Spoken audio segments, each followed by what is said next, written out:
Hello, hello. How is it going, everyone? Hey ho. What a surprise! Our dev stream. I think many people are like, "What is going on? I didn't know something was coming up."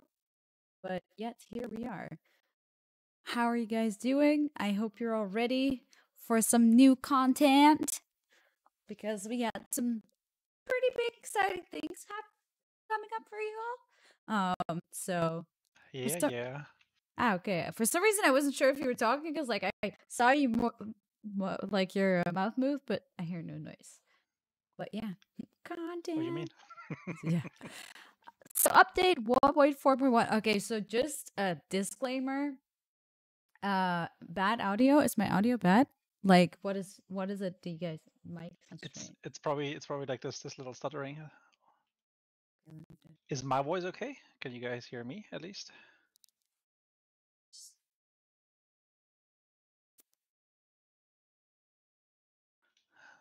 Okay. Is it better now? No, I hear the same thing that I hear probably. It's a bit stuttery. Stuttery. Okay. It comes and goes, right? Sometimes it's good, sometimes it's maybe I don't know, just downloading like some games or something in the background. I mean, it could just be because my computer dying because of everything that's going on.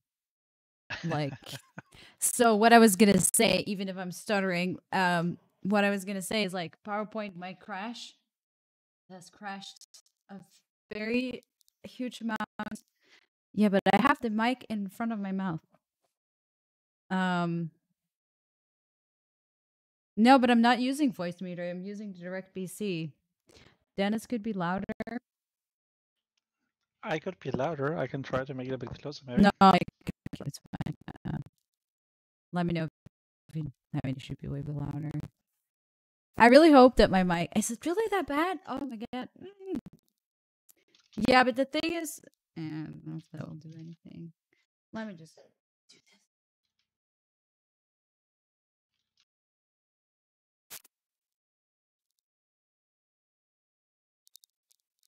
How about? Is it better? Still does it. Even worse? What? Do I sound fine? Like, how do I sound for you, Dennis? The same thing. It sounds a bit robotic. It cuts off. Sometimes the words are okay, but most of the time it's a bit cut off. Robo Yannicke.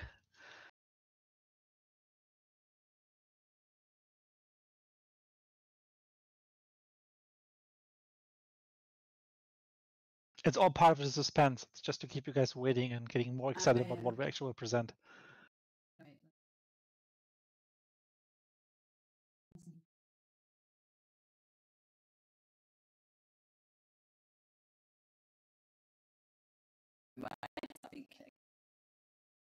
What a disaster!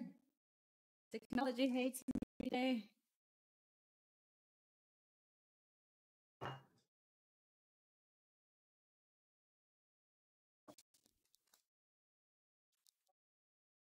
Brazilian spare microphone.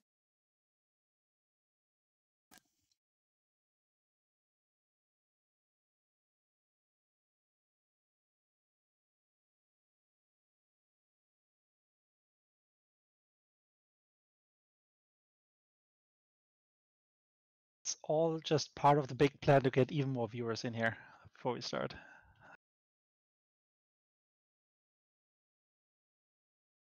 Like the worst part is, I mean, I'm sorry if I'm a robot, but like I plugged in two different microphones and they just don't get connected. Like my And right computer. now it works just fine. Right now it's actually crystal clear. Really? Yeah, but it might change any second again. But Is right now it it's working. okay? In that case, I plugged in another microphone that didn't even get connected. So there we go. Yeah, it was a bit stuttery again, but it's Maybe fine. it's. Let's just run with it. I Let's see what assume it's happens. just a computer dying because PowerPoint crashed so many times. I'll just let Dennis do all the talking. Okay. Let's go to next slide. Oh wait. Oh yeah. The intro. I'll just mute my mic.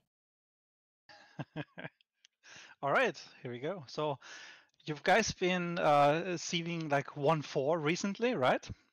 We've released that, and there were a couple of things which are missing from 1.4, like kind of like things from the roadmap, maybe, etc. So we thought, you know what? Let's release them as well. So what we have today is like another update. It's called 1.4.1, and there's going to be 2 very interesting features part of this one. So I'm very glad you guys have a chance to join us here today because we're just as excited as you are. Let's have a look.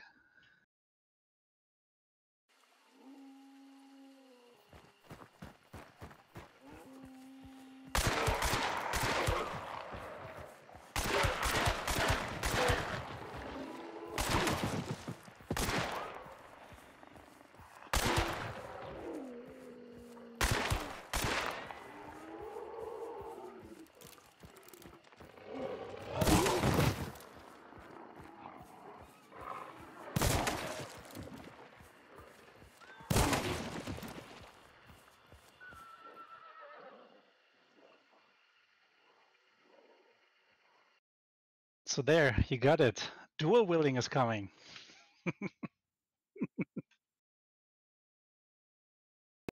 I'll just make myself on stream. I don't know if it's good or if it's bad. Yeah, just keep on trying. It I'll works. just keep on trying. All right, so basically dual wielding, a feature we had on the roadmap for quite a long time, and it's finally coming to the game. Obviously, everybody might go like, "Oh my god, this is just like levering, just like 5 times more intense," and "Oh my god, spam, spam, spam." Give us a moment to explain, and all will be good. So there's a couple of things we want to talk about, what dual wielding actually means, what it brings, what it can do. So I guess now after this nice little intro, we go directly to the first slide. That's correct. So in general, what do we have here? One of the biggest things is that we have actually the chance to add a second pistol into the same slot. So you equip one pistol, and now what you can do is you can actually just put a second of the same type in there, and that converts it then to a medium slot, but gives you the option to put a dual weapon inside. So now you have 2 weapons of the same type, because you can only equip the same type, so you can't mix and match like, let's say, an officer and a dolch in the same set. It has to be then 2 dolches or 2 officers. And it gives you the option to just like basically upgrade every weapon to a dual wield in case you have the inventory capacity for it. So that means you need quartermaster if you run a long weapon, or otherwise you just equip 2 medium-sized weapons. It obviously gives you also the chance to just play like with 2 dual sets if you really like to. So the weapons, they fire a little bit sequentially. So what it means is you still use the weapons as normal, like you aim and you fire with the normal mouse buttons or normal triggers as normal. However, it's alternating between them. So one you fire on the left, one you fire on the right, and etc. And when you reload, it's the other way around. You can reload first one, then the other, so that the weapons can never really run out of sync. You always basically have one shot coming up, or you're completely empty. And when you reload, there's always a few shots to go through. So it's a rather straightforward mechanic. And the good thing is it's also available right from rank 1. So as you know, you start with a Nagant pistol. You can just equip it as a dual weapon right from the get-go, have that rapid fire option available for new players right out of the box, which is actually pretty cool if you combine it with, like, let's say, for example, the Combat Axe or the Romero hand cannon as starting gear. We can have a look at the next video maybe quickly.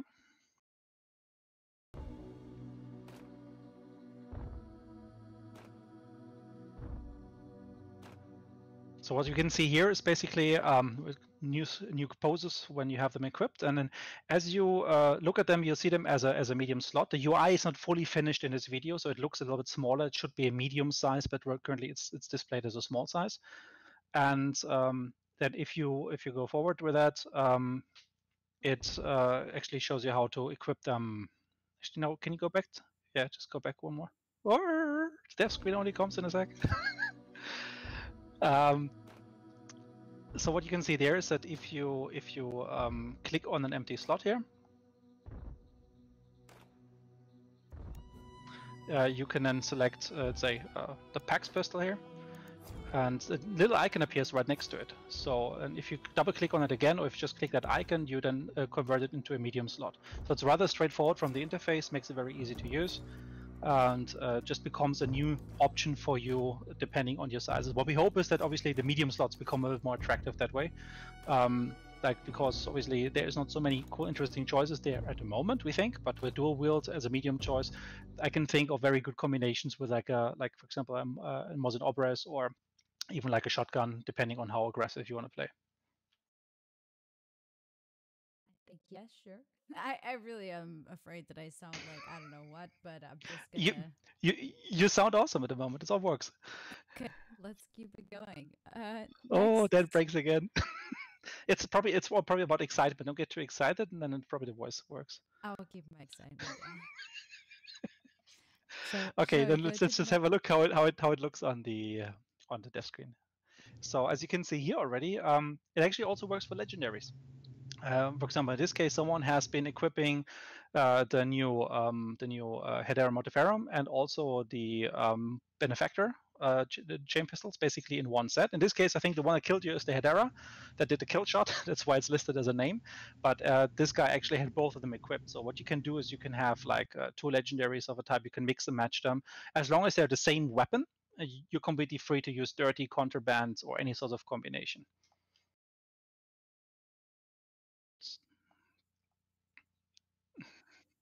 All right. Then let's have a look at the other stuff there. So how they balanced, I think this is like one of the biggest questions, right? I mean, that intro video was very impressive, lots of headshots, etc. So there's a rightful concern about, hey, is this maybe too powerful, or is this just like spamming? Is this RNG? And yes, it is RNG, but I think it has a pretty good balance for what we are going to roll out on test server here for you guys to try out, which is it works somewhere between the ranges of fanning and levering. It's not very accurate over distance. It's lots of random shots in there, but it's fearsome enough that people will actually go dive for cover, and that actually addresses one of the bigger points. If you want to show the plus points here quickly, Janneke. Yes. Woohoo!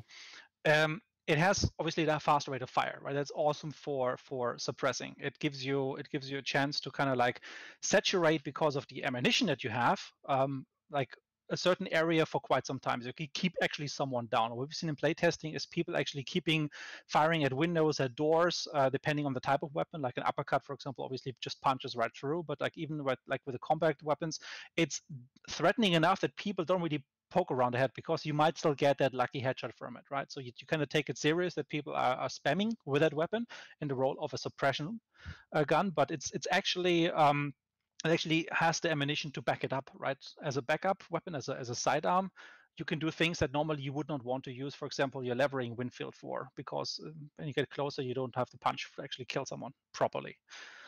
So this is actually really interesting for the suppressive fire role, but also it's very good against AI. So it works very well against Hellhound packs or just groups of monsters. Just drawing your like even Nagant pistols. It's 12 or respectively 14 shots for the revolvers.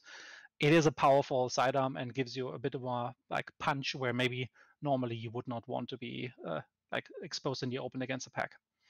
So someone actually had a question, an interesting question. Can also double melee? So are you actually muted right now, Janneke, or not? Because otherwise I repeat the question. I might talk. Okay. So the melee. Sorry, I was like, what do you mean? Yeah. The question was, can you then actually double melee? So you do the normal melee attack with one of the pistols. So for example, if you are dual wielding a PAX Claw, obviously you would use the Claw's slash attack. If you're using a Brawler, it uses the Duster from it. But otherwise, the melee is still one of the downsides. Like with normal pistols, it doesn't make it very much easier because the pistols take quite some time to bring someone down with melee attacks. And it's the same with dual wield setup. So it's one of the weaknesses of going dual. You still don't have a good melee option. You rely on your tools or you rely on your primary for that. Okay. Then the minus. Yes. So one of the biggest drawbacks is, and you've seen it in the video already, there is no clear ADS. So if you're using the ADS, so you can zoom in, you only see the weapons move a little bit closer, a bit more narrowed on the screen, and you will get a bit more zoom, but that's about it, right? You do not have the chance to actually aim down the sights and do precise headshots over 40, 50 or plus meters. That's something that is lost if you go dual wielding. And an important mechanic here, I think, also to kind of help balance this, because you're sort of committed for short-range engagements. Like if you want to use it, you will want to get close. You want to make sure that you get the targets in your crosshair as big as possible to maximize the chance of hitting. But you will not be able to pull off like aimed headshots at least at a distance. They can still happen if you just fire enough shots downrange. Eventually, one will hit the face, but it's not guaranteed. And someone with a good long rifle and any sort of precision aim will probably just take you down in no time, which is exactly what should happen in this case. Again, something we mentioned in the beginning, it's the medium slot. So I think it's important to understand here that once you go and equip a second one, your slot is upgraded to a medium slot. And that has quite a lot of consequences for most kits unless you go Quartermaster. So in order to go and effectively play dual wielding, you will need to spend some upgrade points on Quartermaster, or you will have to create new kits around the choice of having two medium sets at the same time. And obviously, there's a reload time, right? I mean, if you go and reload a chain pistol, a dual chain pistol, I think it's around 40 or so seconds that it will take you to reload this. I do like when you had to text that it's like it takes a lifetime.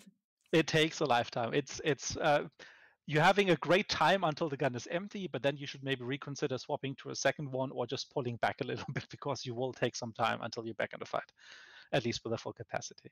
So that's definitely something to keep in mind. That you basically have the shock power, like with fanning, right? You can do a lot of damage in a short amount of time, but you will have to then suffer the consequence afterwards, a penalty of actually reloading, and with some of the weapons it can take quite some time. But we'll get more detail for that program. We see a bit more detail, so we'll go through all of the weapons in a bit, how the pistols are affected, and show a bit of gameplay with those. Before we do that, however, it's important again to come back to the topic of the RNG and just how important it is to kind of spend some time with the feature to get a feeling for it. We've seen that with levering in the last update, where people were rightfully very concerned seeing the footage, like awesome headshots, etc. But then after a few weeks, you've kind of seen that the meta kind of calmed down, and for the most part, it was back to the weapons that we've seen before, like namely mostly long ammo, maybe a few shotguns, and then the occasional weapons here and there that would break out, like the crossbows or levering, etc.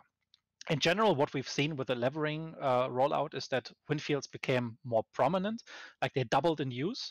But if something doubles from 3% to 6% in use, that still means it's not as frequent as maybe some of the other weapons that together have 15 or 20% usage.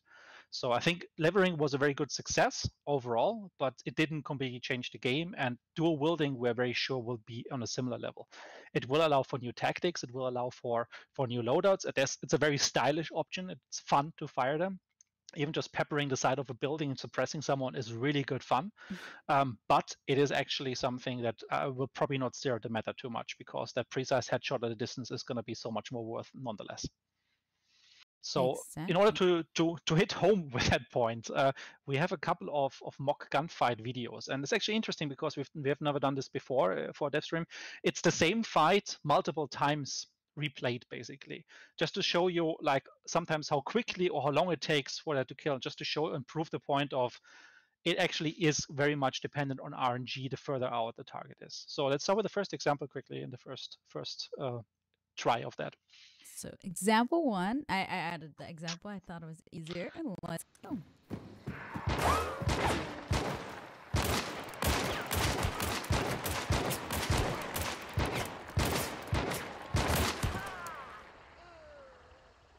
So you've seen here, like that was actually quite a prolonged fight. Like if that guy would have tried to fight you with a proper weapon, probably you would be dead. The distance is borderline too far out already, but it still worked. Like, how many shots did you use? 7 or so? Actually, more, 9. And I think that is quite a volume of fire you have to put out to be effective. But still, it's something that the guy on top needs to take serious, because that headshot or these couple hits, they will happen eventually. Even if it's only every second or every third or every fourth hit, there will be hits, and usually the dual-wield weapons have enough ammo to back it up. Let's have a look at a second example of it. Second try. I can't even tell if this is the second one. I think that is the same. It's the same, yeah. Yeah. That's the one. Yeah, you can see it right like this. One return and then actually brings him down. But again, took like more than half the ammunition in order to get that kill. What does it depend on? The aim? It's a deja vu. So then we have one more left for this one, this Yep. scenario.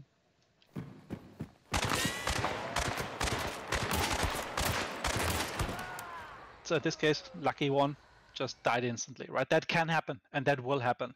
That's why it's so important if you're on the receiving end to still take it serious if you're being fired upon. Like try to dive for cover, maybe get behind that mold or that door or whatever, because these shots can and still will likely hit your head at one point.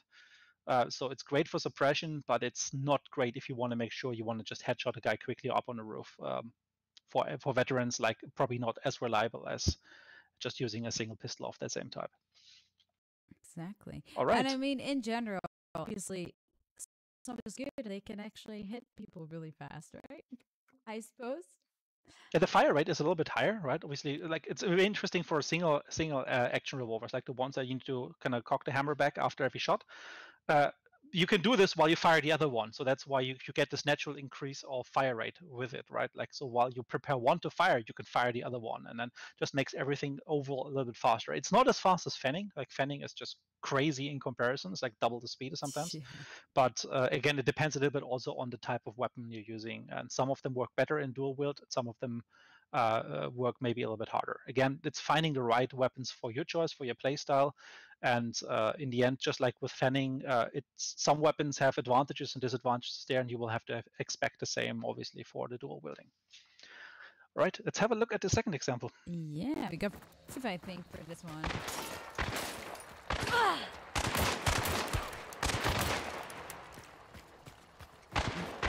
In general, we'll see which combinations are possible for people asking.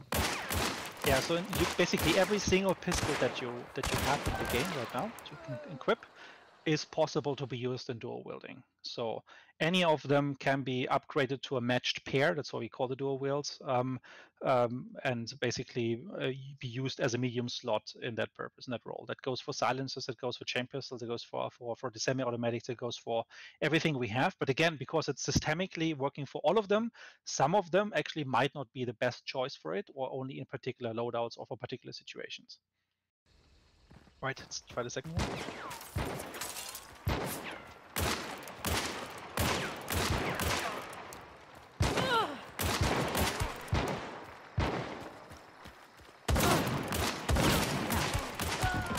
See, like it took a little bit longer here in order to bring actually someone down, but there were hits made.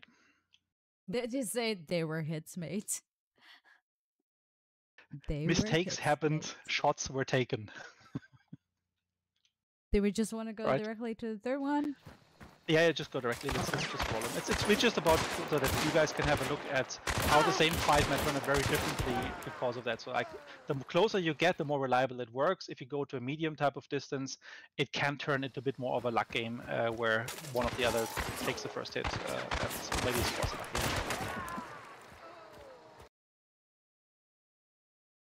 We just keep going. It's like Groundhog Day, but then I think everybody who's watching has at least done like 10 fights in a particular location, so everybody can relate.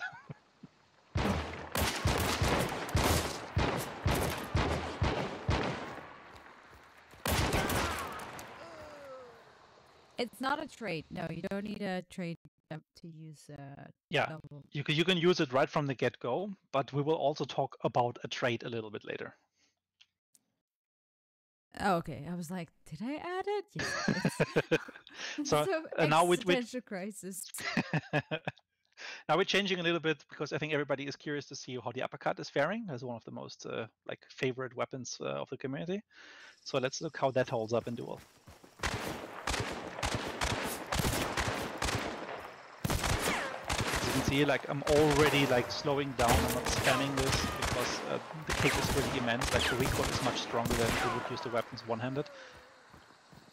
And while you can fire fast, you're very likely to just miss all of the shots unless the guy's really point blank.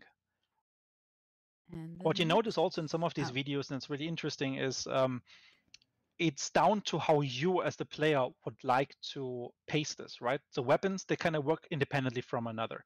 It's just that one weapon has to finish before the other can fire, but what you can do is you can just quickly two-tap, right? You can go like bam, bam, and then it takes a moment until both are being recocked before you can actually then do this again. So then your dual wield firing logic would be 2 shots, pause, 2 shots, pause, right? You can't fire it directly instantly, but they can be in very short succession.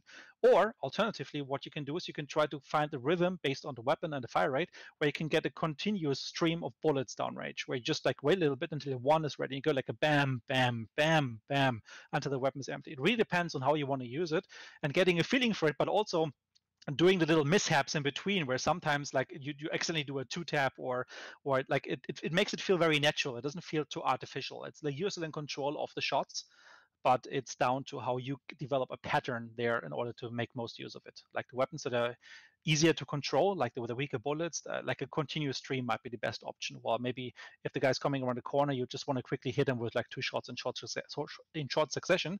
But even then with the uppercut, you might totally miss because the second one goes up in the sky. Okay, let's...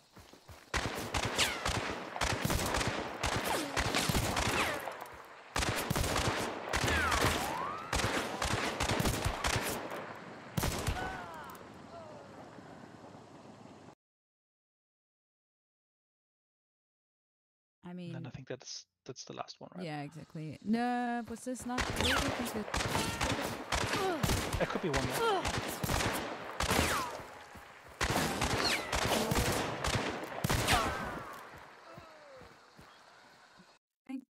No, that was it. Oh, where did it go? Yes. Okay, so the next thing we're going to basically go through is all of the different weapons, like the different pairs. We're not going to take like too many of the variants, like you won't be able to see like the difference between a brawler and a normal officer. We're going to combine them, but all of the big ones are kind of being shown here a little bit just to get you a feeling for how each of them works, feels, etc. And we're going to talk a little bit about the pros and cons. So obviously, like the I'm sorry, because I'm afraid that I'll forget about the question, but I thought it was an interesting question. Let's say you have Quartermaster and you pick up, like you have a long and you have a, like medium key pick up, or small. So you pick up another pistol and then dual wield from another hunter? No, so the way this works is basically once equipped, you're kind of committed. So for that match, these two weapons, these two weapons, they count as a medium slot single selection. So that's actually a very good question because it brings up an important point. If you go and find a hunter in the world, and that hunter has, for example, a rifle and dual wield because he had Quartermaster, so it's possible for him. Obviously, you can only pick up the respective weapons if you also have the space for it, right? So just as with a sawn-off shotgun or with like any of the precision weapons that we have with the stocks and the pistols, you will only be able to pick up a match pairs if you have enough space for a medium slot weapon in your inventory. If you don't, then you have to make a choice which ones you bring. So that works just exactly like all the other equipment that is medium-sized, and it's not possible to break them up inside the mission. When you are playing dual wield, you're playing dual wield to the death. Only when you come out again of the mission, you can then use the inventory to kind of reorganize your equipment. So you're kind of locked with a choice, but it makes it a lot easier in order to manage that inside the game. It's like one of the key points we always said is like we do not want to have the players spend too much time in any sorts of big inventory systems and managing equipment, searching crates, etc. This is the same thing here. We would like the interface to be quick. We would like you to pick up the weapons quickly and be able to use them right away without having to see how you combine, match, etc. inside the game. That just becomes a bit too cumbersome for the fast gameplay that we would like to have when it comes to quickly picking up something from a body, maybe fighting the last remaining teammate, etc. Okay. All right. So the first one, the Nagant. Yeah, go for it. Am I normal again? Have I been normal the whole time? It comes and goes, but just try it. Okay. Well, yeah, the Nagant. It's better against groups, or good against groups rather, and only fire rate option available from the start. Yes. So basically the beginning. Like it's a very, I mentioned this like a little bit in the beginning of the stream also, like the Nagant pistol being there right from the get-go, just basically there's one more new starting choice that you have for your gear at rank 1.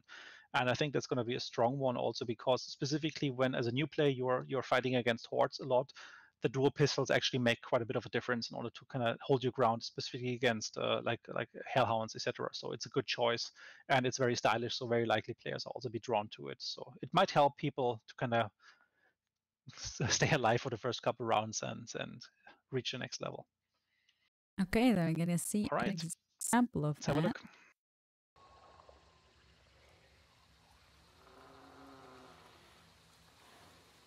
So you can see here, like going ADS just narrows down the aim a little bit.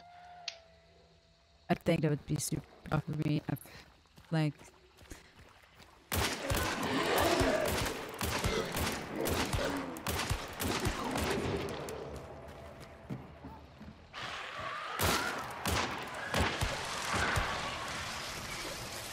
no! As you can see here, already problem. Thank God they had the proper training. Damn, yeah, ammo in reserve is insane. But luckily I brought another pair. As you can see here, legendary version. You can just, I could also have just like basically put one legendary in one hand and regular in the other one.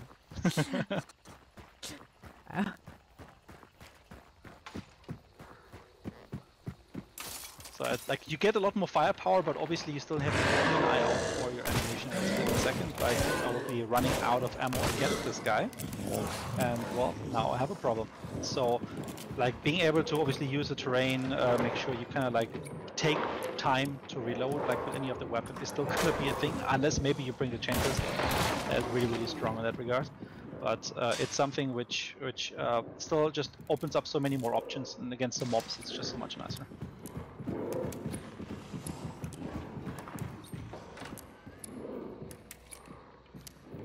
Yeah, but that's 69. Amateur.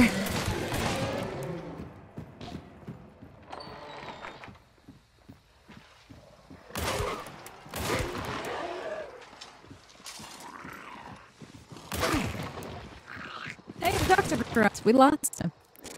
Yeah, where did they go? Yeah, obviously confirmed. Dr. Grunt's back in the Bayou. Yeah. Medical supplies are there. He had to go on a special Corona training, so he was out of the Bayou for a bit. Oh. Huh? All right, then let's go to the next one. Yeah, so silencer. I think it's gonna be like one of the fan favorites as well. Dual Nagant silencers. Just basically have a look at this. I mean, the points are kind of self-explanatory about it, I guess.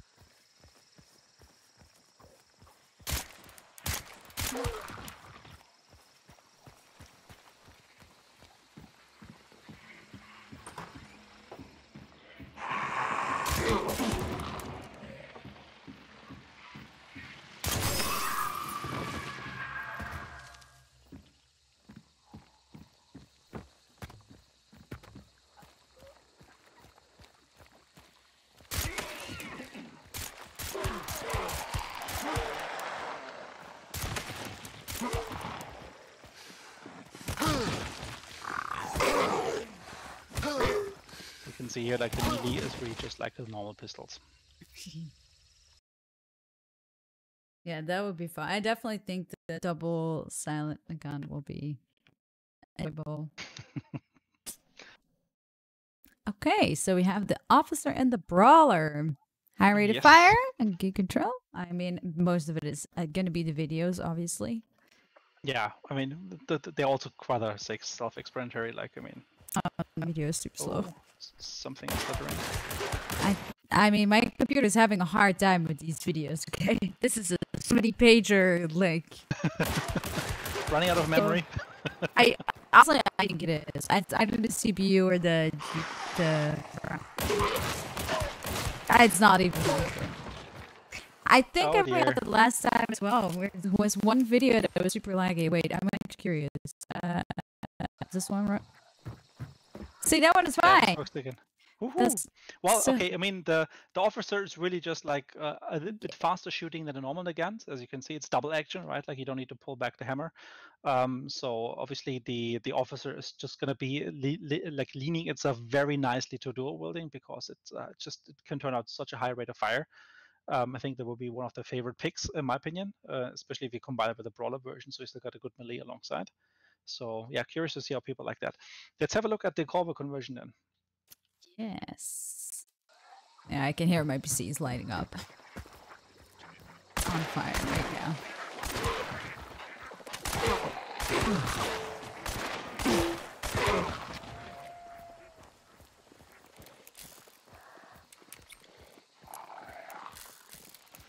As you can see here as well, like if you try to reload the revolvers without the drum being fully reloaded, obviously you have to position the drum at the correct position again.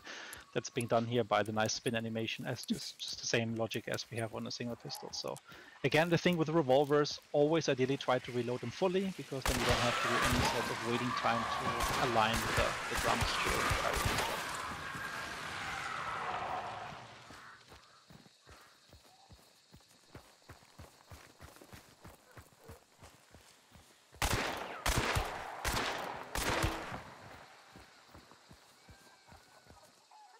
All right, rather straightforward as well. That's been like, I think, the ground force, the basics. Now let's move on to a bit more advanced ones.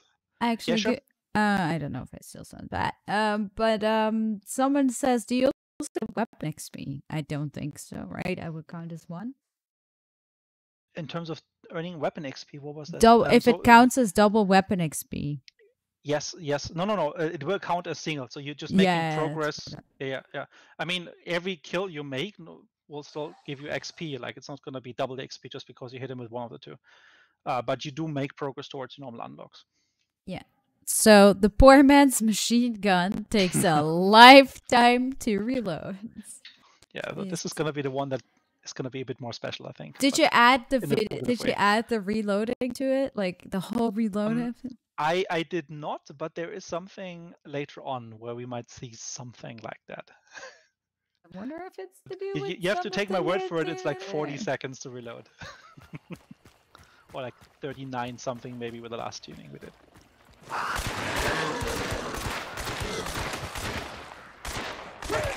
And just see like how you can just hammer away and it doesn't get emptier. Like, it's still like most of it is still in there.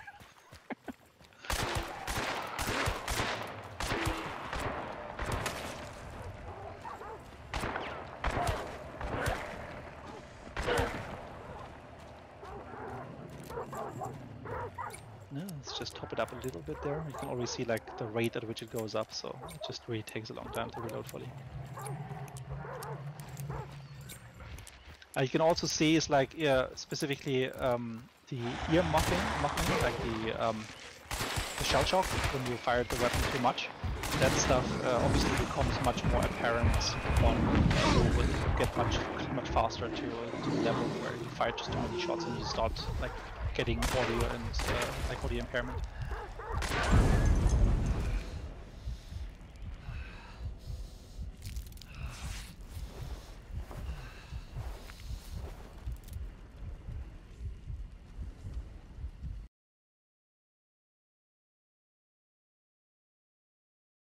All right, let's move on to the next.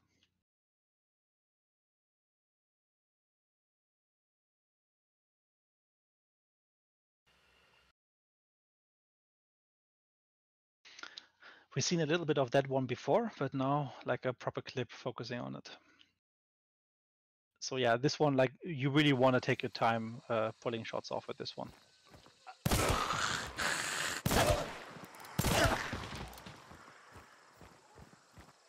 I mean, kind of a no-brainer here. Like, against grunts, it's almost overkill. But what is that? Dogs incoming.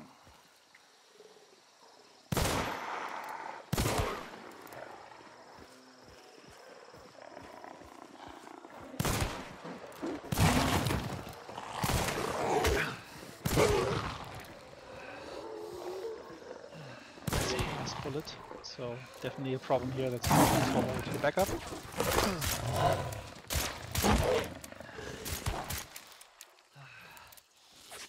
So with the uppercut, you really want to make sure that you use it on the right targets. Just don't waste it on the base enemies, the mobs, as tempting as it may be. Maybe sometimes just to do that. This one really requires you to be careful what to fire on. I think my NVIDIA voice crashed, but here we go again. Can you hear me? Yes, I can hear you now. Okay, good. Now we have a beautiful... there we go. And actually, your voice is fine now. Yeah? Well, I don't know. I don't know what's happening. I think my computer is just dying. It's nearing its end, basically. As you can see here, is obviously like the moment you come across like an armored like that's absolutely no obstacle. Just like quickly mow it down. That's where the uppercut really shines. It's just like taking strong targets out.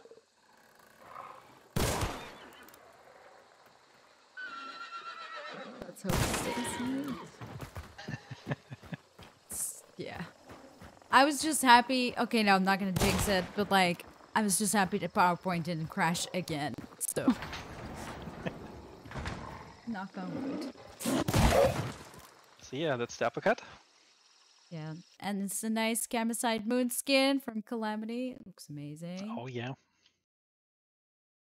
Then let's have a look at the packs. So in this case, this is like 2 Vanguards legendaries that everybody has access on by default. Access to by default.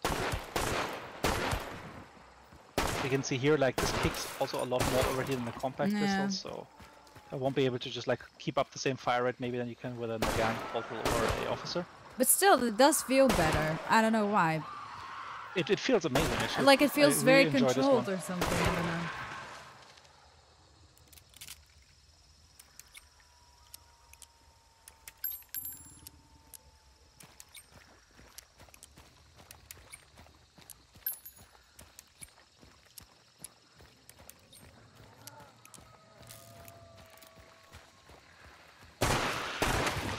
Now, is it a certain victory? I thought it was the Vanguard recorded. It could be also actually.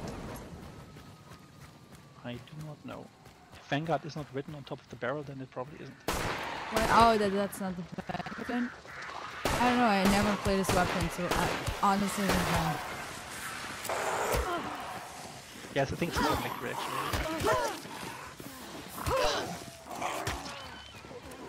Looks amazing nonetheless. Yeah, it looks really good. It's not a Bombland skin, but yeah. You never get satisfied with that, right? You always want your Bomblands. It's literally the only weapon I play. It's bad. Well, maybe don't you dare asking for dual Bomblands. Guys, I would like to start a petition today for double bomb lenses. Make it happen. That would be amazing. So yeah, the Lamat double shotguns. 18 combat shots should not be interesting. So let's have a look.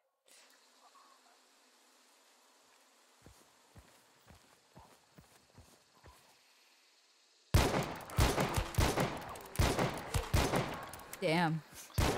With the bullets, not so much of a surprise. What did he do wrong to you?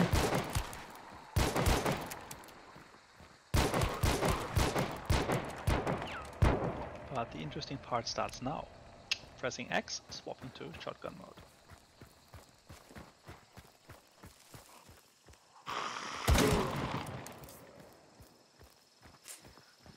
Wow. Then reloading, obviously just puts one away, quickly reloads it, other one comes back up.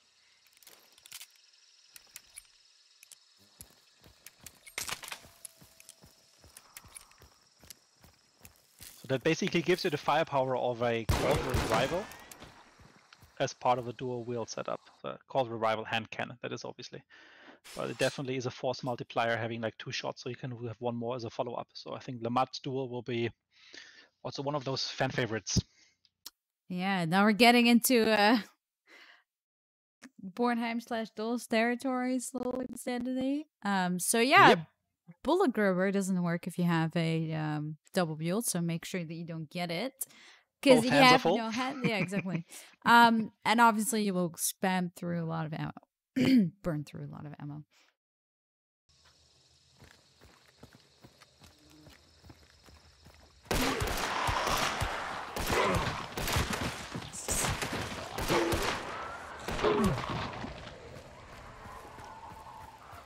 As you can see here, like almost no ammo left, just 4 guns. So that one needs to hit.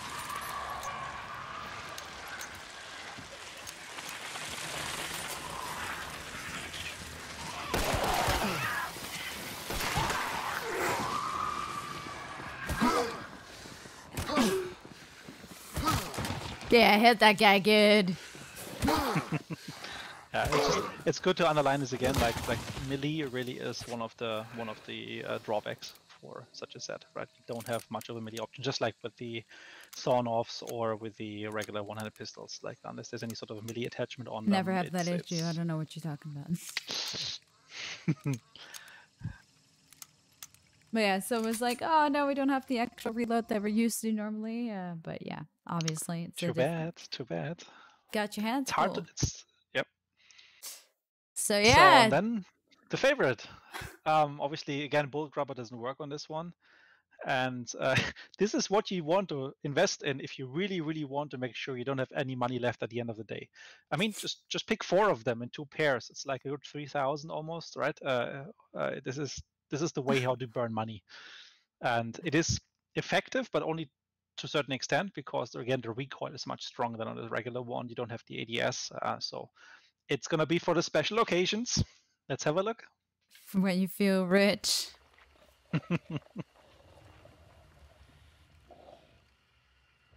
So again, here like 2 legendaries. Oh no!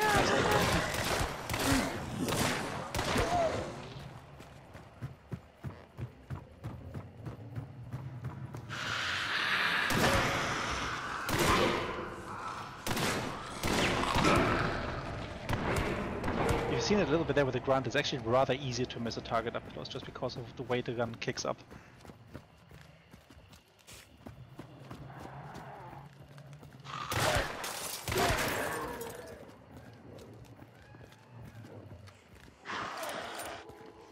$1,400 to the trash can. Quickly swap out my batteries. So I'm back now.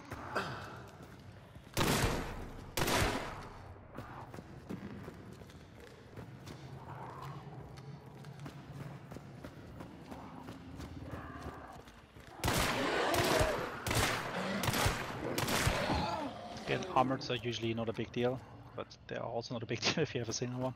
Yeah, I mean, you still have to shoot quite a few times. It wasn't like one or two shots.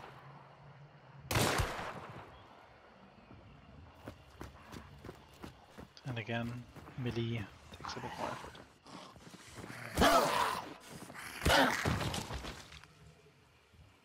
That's the Dolch, and I think that was all of the weapons that we can dual wield. So basically, Yeah. each and every of the handguns that we have.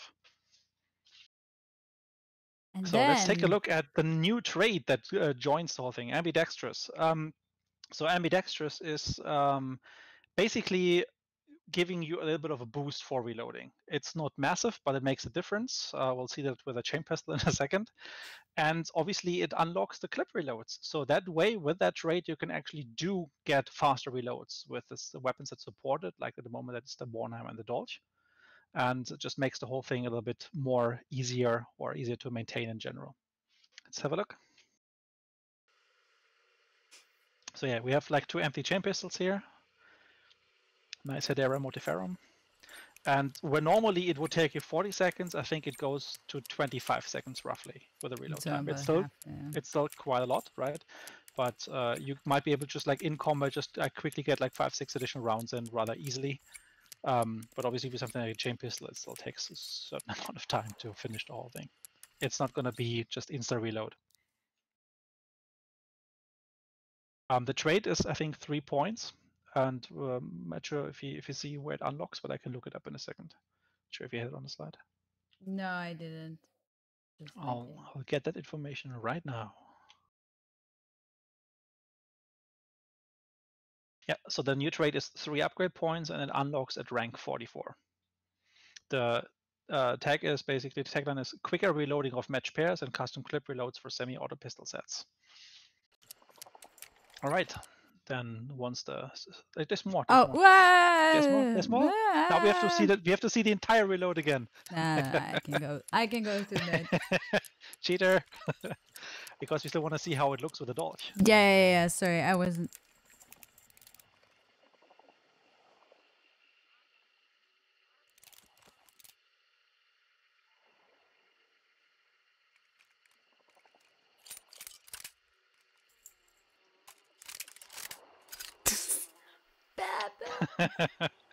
Sometimes brute force is the best. So this is something really, really amazing. This is actually an animation we've been kind of sitting on for a very, very long time. Some of you might remember that we even had dual wielding one of the very first teasers back in 2018. The 8th It's a feature we had to put a little bit on the back burner because we couldn't finish it for the initial release, and since then it's been kind of waiting to get its attention. So we're really happy that we had a chance to finally get back to it, bring it all into shape, and make sure it's like the element in the game that we wanted it to be right from the get-go originally. Can't wait to spend 3K to see that. Okay, I think we want to see it one more time. One more time. 1,500 well spent.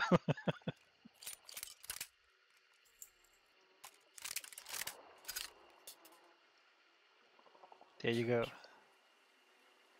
Nice. I like it. I like it.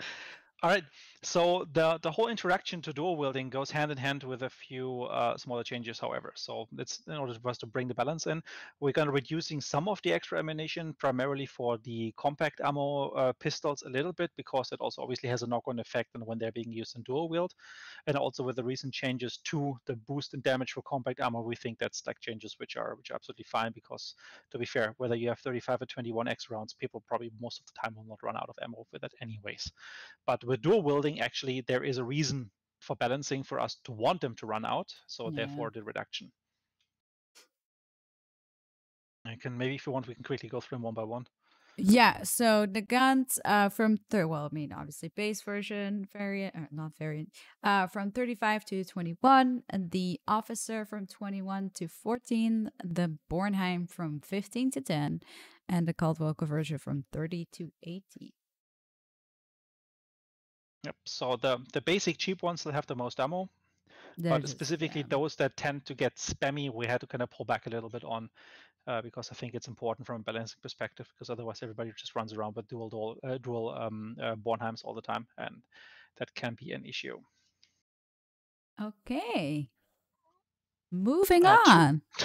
The trials mode. Trails. Well, trials. Wow. So good. All right, that's the next big feature we're going to talk about. So obviously, if you guys have any questions about dual wielding, then we're going to do like the Q&A afterwards. Okay, it's so trains mode.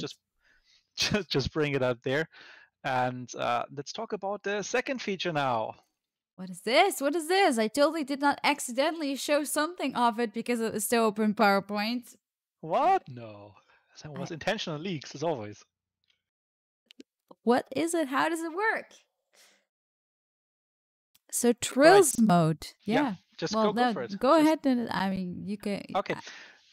So basically, what was missing so far in the game is, besides the tutorial and the training, is an option for players to play the game in an offline capacity, right? Being able to just train a little bit, get used to stuff, and just learn it before you might want to then walk into the real danger that is the bounty hunt mode with PvP and everything that might cost you like your good night's sleep. So with trials, what we have is basically an additional game mode for solo-only challenges that players can play right from the get-go. And basically, you have the chance to freely explore both of the maps. So you can just walk around, get used to the locations, get a feeling, spatial understanding of what's going on, discover maybe the specific entrances and pathways that maybe normally under pressure you don't really have the mind for. Specifically as a new player, it can be really, really demanding to kind of like learn the level while always fearing for your life. And that's something that the trials mode as a foundation is giving players a chance to do. It's like being able to just explore in a safe environment, and then from there on actually do the challenges, the trials that you encounter along the way, in order to maybe practice, get to know a specific compound a bit more in detail, get a feeling for specific weapons that are yet to be unlocked, and just generally have like a vertical slice through the entire game and different cool scenarios that emerge from there. So how does that all work? Let's maybe have a look at how you access this. So first off, what we have now in the game, when you're a new player, but also I think everybody with the update will get that screen once. It's a pop-up screen that kind of explains to you the difference between trials, quick play, and bounty hunt, the three modes that we have, and highlighting a little bit what is this mode really aimed at, how should you play it, with whom should you play it, And that should be a good starting point for players to kind of understand, okay, what direction should I want to go to and explore the game first, rather than just being dumped in the middle of the main menu and then just basically left to your own devices there and have to figure out things.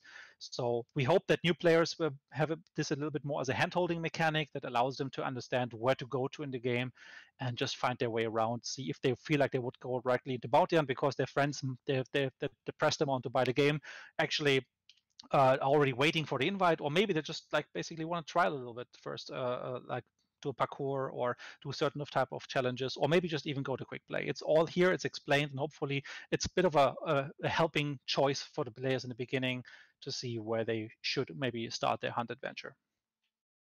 Yeah, so let's check the video because I wasn't sure if you wanted to start it yet, but it let No, you. that's fine. That's fine. Gives players also a chance to read. So with that pop-up, again, we're making the choice now to go to Trials mode. And it brings us directly into the new Trials menu that lives under the lobby, as you can see there. It's a new entry next to Training and Quick Play. And from there on, you can kind of choose which of the maps you want to play. Initially, we have both maps explorable, but we only have challenges, 15 that is, for the old map, for Stillwater Bayou. What you can see there is like you have the different compounds. You can go, you can explore, or you can try a specific challenge. So in this case here, let's have a look at actually Port Rica.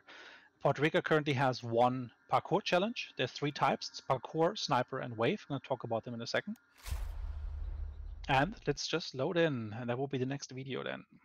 Yeah, so parkour. Well, I mean, we don't have the video yet, but yeah, parkour will be a trail where you have to pretty much like follow different things to, you know, advance, and you will see it in the video as well. And then there's also sometimes some threats that are, you know, like traps or whatnot, or AI that you have to deal with. And like the better you do something, or the better like rules that you follow, the more stars you will get. Absolutely. So now we loaded into the map, preparing the mission. So what is the case is that we kind of be dropped in the like open world basically. We're at the position where the beacon is that you just need to interact with in order to start the trial.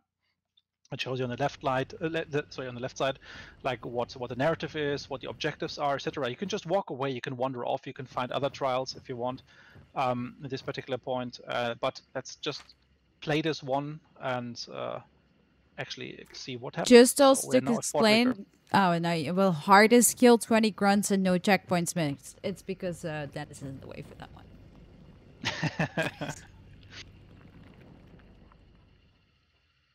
All right, so let's give this one a shot.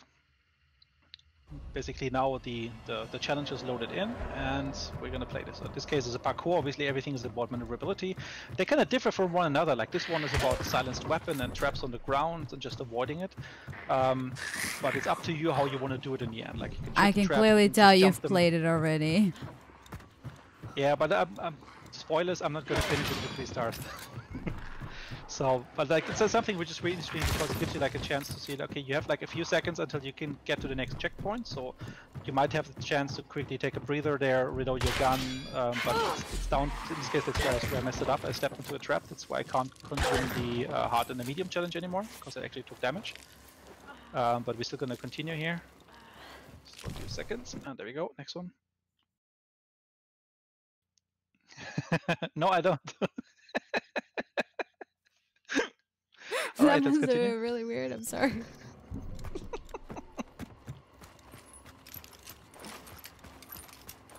So you get a couple more traps on the ground. In this case, oh, the Constantina armor. You can also use the traps kind of like to lure the enemies inside. Like you just kind of sidestep one and then hope that if you turn around, then they actually step into it. In order to get like the medium and hard condition, as you can see there, like, I would need to kill also a couple of grunts, make sure that I rack up enough kills before the parkour ends. So it's rather easy normally to get 1 star. It's mostly about completion and participation. Obviously you shouldn't die, but to get like the medium and the hard ones, that requires quite a number of retries, and I think even some of the veterans would be kind of pressed in order to get like to the full score there. I mean, it's hard. It's definitely not easy. Like the parkour, I never got to 3 stars. Here again, the idea is basically that like a new player can use this to find their way around, to learn about the ropes. Like you can get like a couple of the things that normally only really get discovered if you're in the pressure situations in Bounty Hunt or Quick Play. You can actually learn some of that stuff here, like weapon handling, swapping, the type of thing. So it prepares you to a certain extent for what's going on the servers in the normal world as well. Yeah. And then obviously for the veterans, it's like a nice thing because if you're a completionist, right, then you can get like a full score, and there will be some rewards we're gonna talk about in a minute. Journeyman!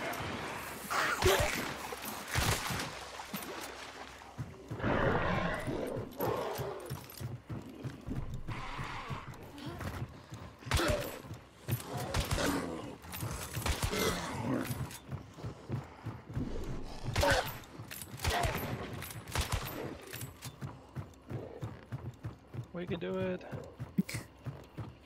And finished. So in this case for 1 star. Just easy. And so yeah, you see that you earn stars, and you can earn up to 3 per challenge for easy, medium, and hard, 1 each.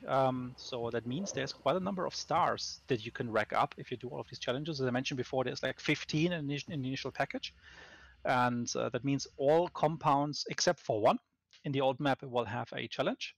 And then moving forward, we'll talk about how we're going to expand on that a little bit like further down the stream. So I think we can move on to the next. Yes, so Sniper. Yeah, oh, exactly. Sorry. Sniper. Just go ahead.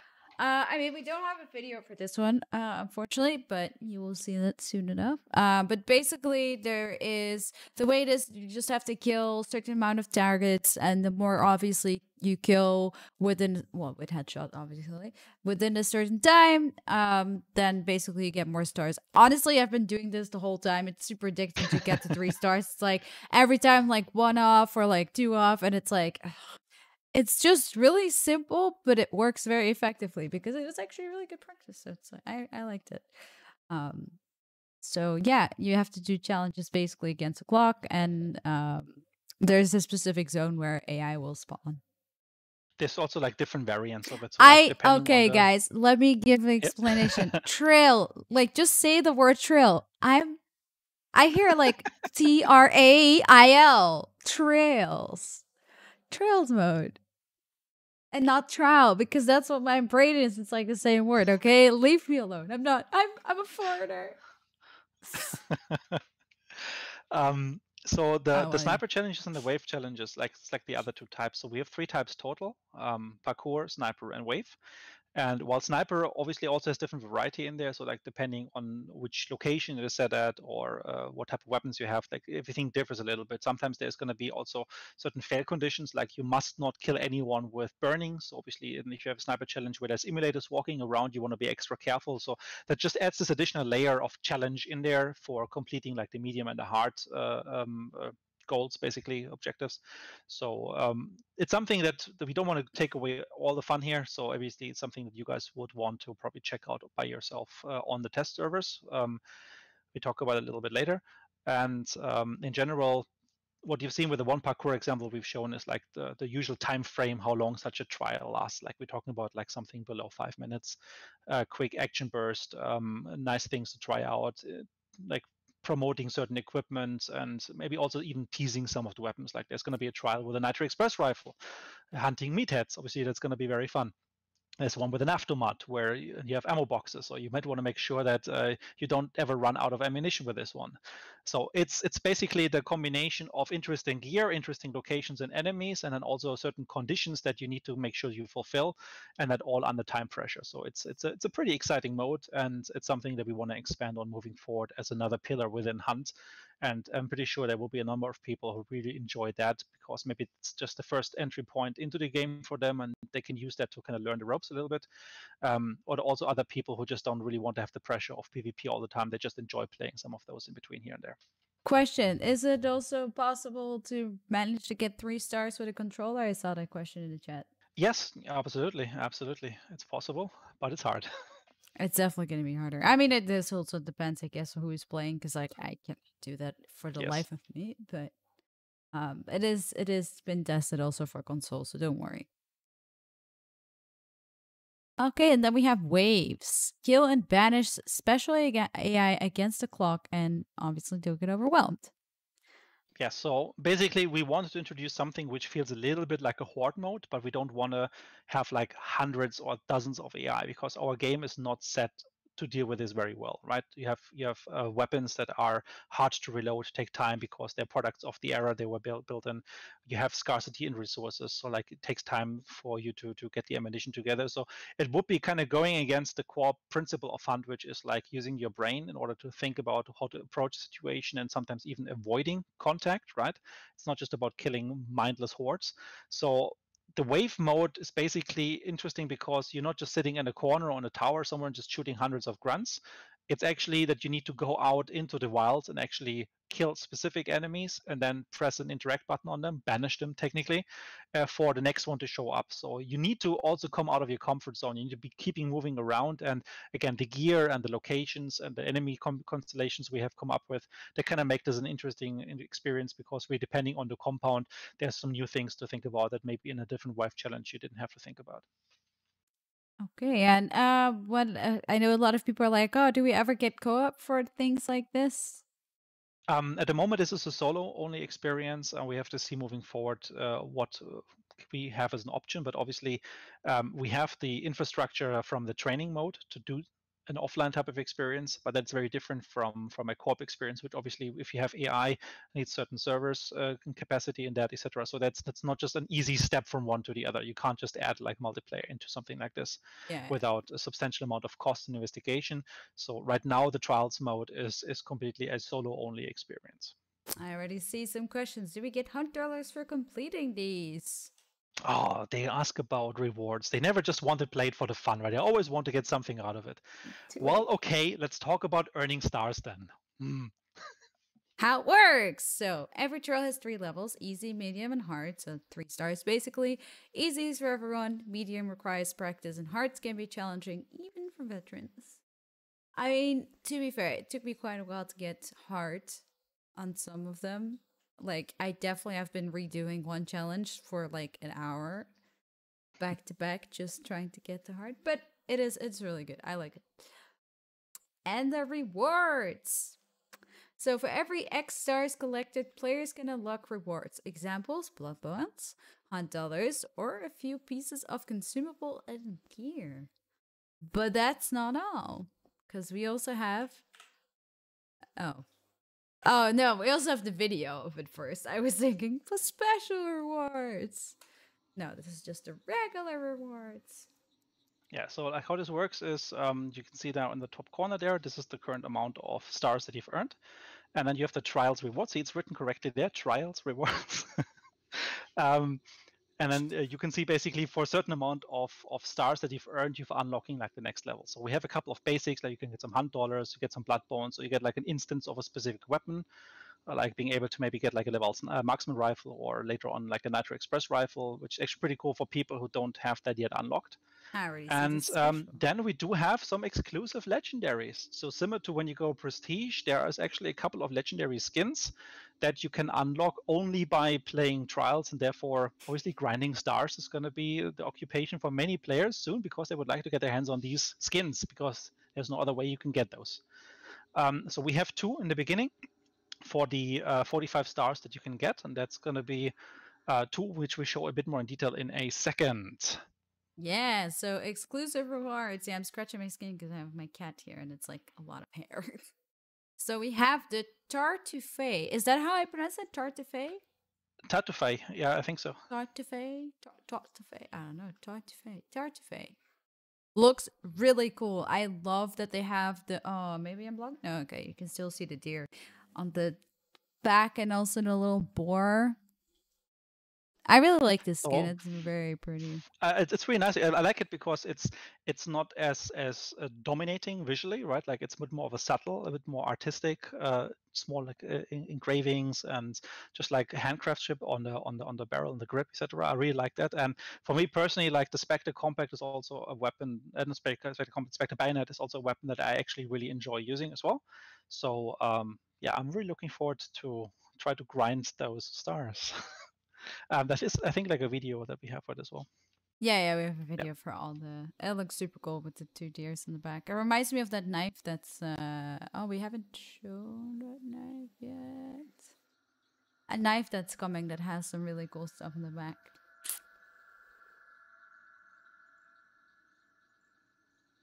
I actually used to play a lot of Spectre Bayonet before I switched to the bomb lens. But and then I never looked back.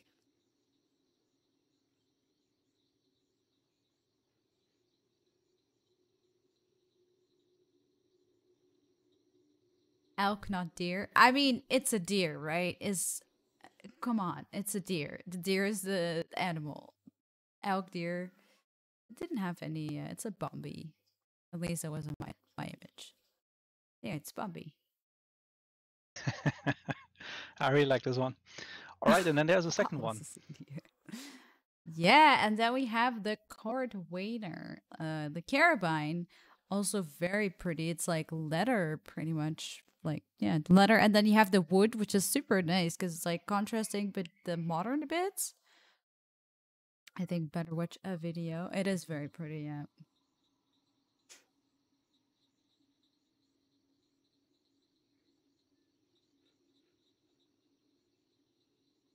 So here again, like I really like this one, like all the little smaller subtle details on it, animations, just it looks very decent for that. I personally am a big fan of the skins that if you go in for the details, that's where it really shines. Like you see, like the little space thingies, between the drum chambers.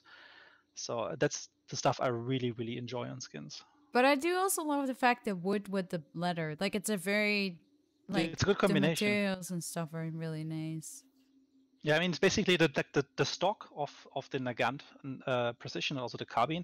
That's basically the holster, right? Like so it's like some sort of like a holster you can just attach to the pistol grip. I never so it's thought kind of about it like that. Hollow from the inside. It's not really made of wood, but it actually is a leather application. Yeah, I never actually thought to that. So yeah, I really like those two. So again, you can only get them if you play the trials mode and get a lot of stars. Then get a certain amount of stars. All right, let's move on to the next one. How does that then work if you like redo the same mode over and over for getting stars? Does that count? Or do you have to get it? You can only ever get a star once. So if you have completed a certain trial before and you already had 1 star, then obviously just completing it with 1 star again doesn't give you another star. You need to get to the 2 stars in order to earn a new one. There's 45 stars, so like 15 contracts, sorry, 15 trials we have, and each of them having 3 stars to earn, so 45 total that you can get right now. And then we have the rewards being mapped in however many you can acquire. So once you have 30, 35, 40, whatever, you will then be able to claim the next reward. I see. Okay, so who should play this? First off, obviously, new players. You get to learn the map. I would also say people that record videos because you can run around and you don't get killed. Familiar yourself. Further, yeah. Further with gunplay and enemies, get practice with late game gear early on. So obviously, if you never had certain weapons unlocked, you can already try them out and earn some rewards. I mean, who doesn't love some rewards? And then for the veterans, it is getting the perfect score. So obviously, being the completionist and get 3 stars on everything. Unlock exclusive legendaries, so basically the rewards, and practice some of the more advanced techniques. Yeah, this is something which I think people will really appreciate once they have a chance to get their hands on this and actually try the challenges out. That the gear we give you, or certain equipment combinations, especially matched against certain enemies, like the parkour where there's emulators, maybe we give you choke bombs, right? So like trying things out in a creative way and that's in a playful way, being able to kind of like understand the pros and cons of equipment.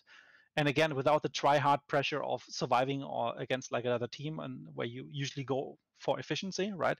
You can actually try and understand certain combinations, and you can kind of learn them a little bit and get used to things, to concepts in the game that maybe you would only learn after like tens or hundreds of hours of playing normally, like the kind of where the depth shows. And we kind of can hint at this a little bit with trials, where people have a chance to experience some of that and understand the sandbox idea behind it in terms of how setting things on fire, how enemies react to that, barrels blowing up, traps on the ground, how that kind of can influence the tactics you have in the game and that being part here of each of the trials, basically every trial can focus on a particular aspect, and the players can really train and try to professionalize those and get like really experts on them. Yeah, I mean, honestly, I definitely think it's good fun just to have something to do sometimes when you don't want to play, like, or you have no friends on, or you have no friends. Moving forward, so yeah, content is on the light side initially. So we start with a few challenges only in Stillwater Bayou, but more will be added over time. We also have then obviously new trails, new rewards, and we want to expand on this, have challenges around new features and new challenge types added. So basically, we are just, we start off with a set amount, and then we just, create more challenges, more different types of challenges, perhaps more of the same but different settings or different weapons. I'm sorry, okay? I still think the World Trials and Trails is confusing me. In my mind, it sounds exactly the same. Let it go. But yeah, no, I mean, in general, it will be cool to see. I know a lot of people are like, but what about a new map? A new map is also still in the works. That is different. Sorry, I'm just getting the cat out of my screen. Bye. That's different. But yeah. But yeah. We got stuff coming up.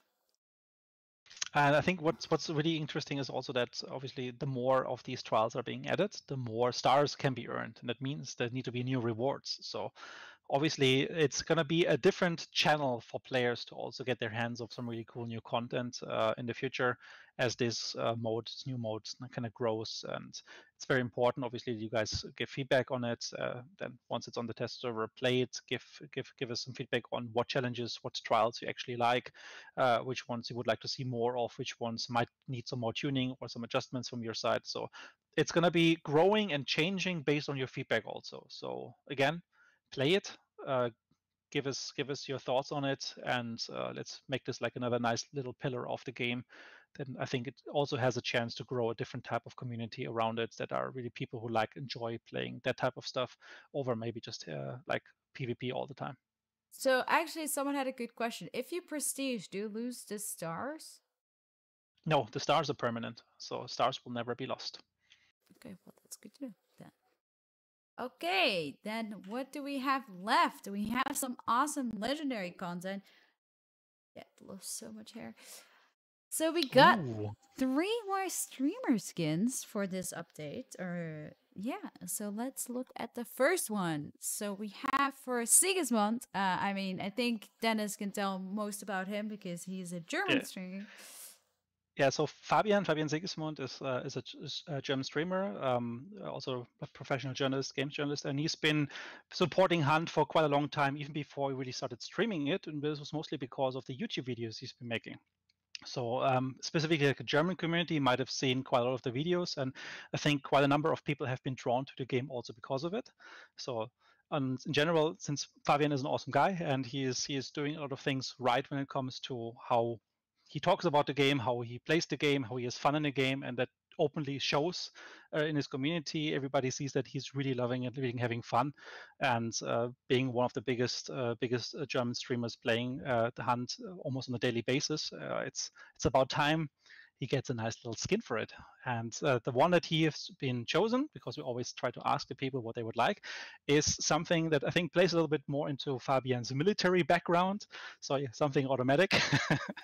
And as such, also the skin has a bit of a more militaristic feel to it with a camouflage pattern. However, there is, I think, a text to it. I'm not sure if you have that. Yeah, I had it. It was in the document, but I don't have it open right now for all of them. I can what is the name? I don't remember the name of the skin on top of my head either. So this skin is called the Wolf's Mouth, and let's just read out the text plan for it. This former soldier's trusted muezzin is adorned with decorative camouflage, red for the blood of his enemies, white as the tooth of the wolf, and black as the night through which he stalks the horrors of the bayou, on the defense and ever deadly. I'm checking here. Oh, okay. Yes, let's look at a video. Yes, let's look at a video.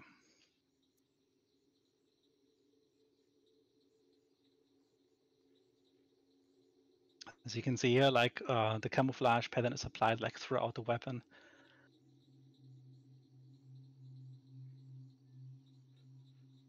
I mean, the reworked Mosin on its own, Yeah, I pretty think with the recently. Aftermath is already really awesome.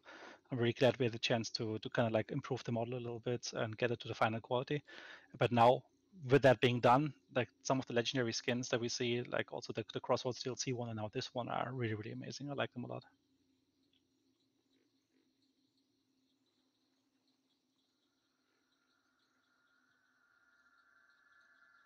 So yeah, congratulations, Sigismund. Yes. And then we go to the next person, Keith. So we have our one of our I'm going too fast. Our Australian chicken.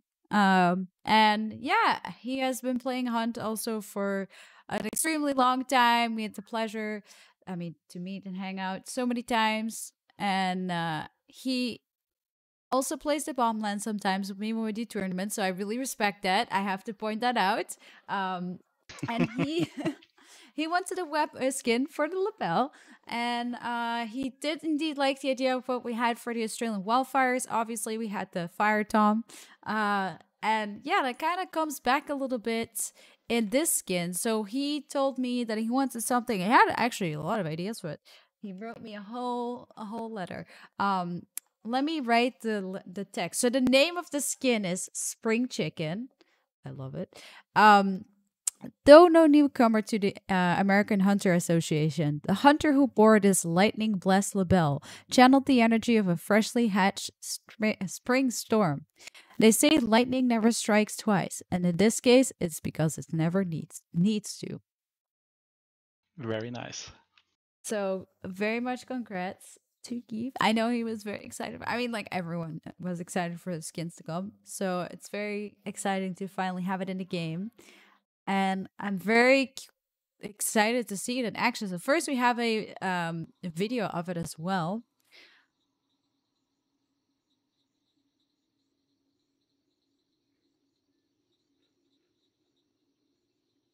That's a good question. Are streamer skins rewards for prestige randomly, or are they part of that, or no? They are part of it. They are Yeah, okay. basically in the pool of Bloodborne rewards. Every streamer skin is worth 500 Bloodborns. But if you prestige, you can also, by chance, get one of those as a reward. Yes, absolutely. I love how it looks like I mean, in general, the whole weapon as if the lightning strike and went through it. It's like the metal plates. I mean, he sent me an example, and it was exactly like this. I like how in the text refers to be it's lightning blessed. Yeah. Well, I like the spring chicken name of it, but that's just I'm a simple. Hey, come on. We had to put chicken somewhere in the name of that. Exactly. But yeah, again, awesome skin. Very much congrats. And then we go to the last one for Lord. Wow, George. What did I say? George James Delaney? Lord James Delaney for a uppercut, because he wanted an uppercut skin so bad. And we know we just had an uppercut skin for Calamity. But yeah, it is inspired by a show that I didn't even know existed and watched after because it was talked about, called Taboo, where the main character Tom Hardy, he has like these tattoos because he's part of like, I mean, I don't want to spoil the show, but it's like some older like mystery occulty, well, not, yeah, sort of occulty stuff. Really good, can recommend it. So yeah, James has, I don't know how many thousands hours in the game, like 4,000, 5,000 at this point. So he's been playing for a very long time, as you can see in Lord We Trust. And let me also see. has like one of the really strong and dedicated communities around him. So Yeah. Lots of people. You might have noticed in some of the previous streams, people casually asking about when is James getting his skin. Well, Yeah. they finally can find a new topic now. So it is called the Lord's Prayer. The hunter known to carry this cult or uppercut disappeared suddenly amidst a violent family scandal. Presumed death, his sudden return to Louisiana was a resurrection, transforming him from and to a legend in the eyes of his peers. A reputation his skill with this revolver only reinforced. And skilled he is. I mean, he carried me all the time, so that's good. Then again, everyone did. And here we have another video. And also, I think if you look at the back, I think there's like a, well, you can't see it right now, but I think there was also a JD, if I'm not mistaken. Archie was one of the first to get a skin. He already has one. Long time coming. Yeah. The Sparchi was the very first one. Yeah. Then followed by just Psycho Ghost and Psycho Ghost, Zorngeist, and then Griffin. we had like the last 3 in 1.4, and now 3 more. Yeah. I really like this one as well. Yeah, it's nice. But actually, like with a new dual wielding, this goes very nicely together with the Ranker. So you have like this one in one hand and the Ranker in the other hand. Looks really, really dope. Yeah, it's like the guy has like the tattoos in the because he's like he was in Africa or some stuff. I don't know. I don't want to spoil the story, but like he was in Africa. That's why. So yeah, congratulations, well deserved, well earned for everybody. Exactly. You guys are awesome. Thanks for playing the game. Thanks for being part of the community, and thanks for helping to grow it. It would be definitely a dimmer place without you guys being around. Exactly. And then we have one more thing where we could talk a little bit about. We're not going to say everything yet, but Twitch drops. So for the people that are not aware what Twitch drops are, I know I saw some people already talking about it. I saw some leaks already happening, guys. But yeah, Twitch drops campaign. What does that mean?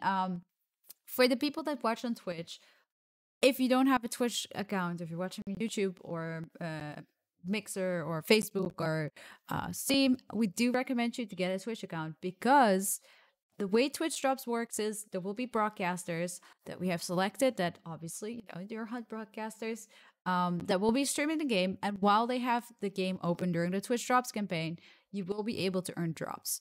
What does that mean? You get exclusive rewards that you can't get anywhere else during this campaign. So basically you watch for a certain amount and there's chance increases for certain things to drop. So it will be just regular items, consumables, $100, some blood bones here and there. But we also have some very, very nice exclusive skins coming up.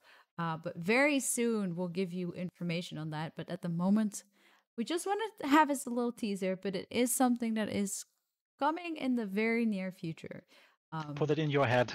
Exactly. So get your Twitch accounts ready to get. Unfortunately, there's no YouTube drops as much as we want to do YouTube drops, but everyone can participate by watching and earning rewards.